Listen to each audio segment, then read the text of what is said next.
Mkuu wa mkoa wa Ruvuma Brigedia Jenerali Ahmed Abasi katika mkutano huu wa baraza maalum la kujadili taarifa ya utekelezaji wa mapendekezo ya mdhibiti na mkaguzi mkuu wa hesabu za serikali mwaka 2024-2025 anasema malengo yalikuwa ni bilioni 10, lakini utekelezaji halisi ulikuwa bilioni 13.4 plus. Hiyo maana yake mmebasti kwa bilioni 3.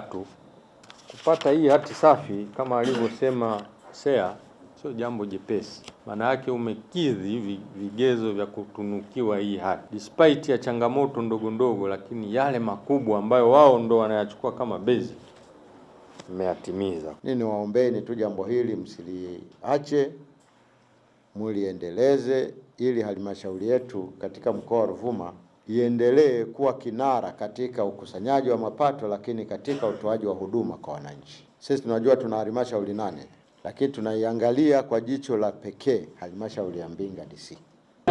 Ushirikiano huu mkurugenzi, tuendelee ili halmashauri yetu hii iendelee kupata hati safi. Tangu nimeingia 2020 sijapata hii. Kila mwaka hati safi, kila mwaka hati safi. Lakini hii ni kwa sababu ya huyu mtaalamu. Maji natembelea nyota yake.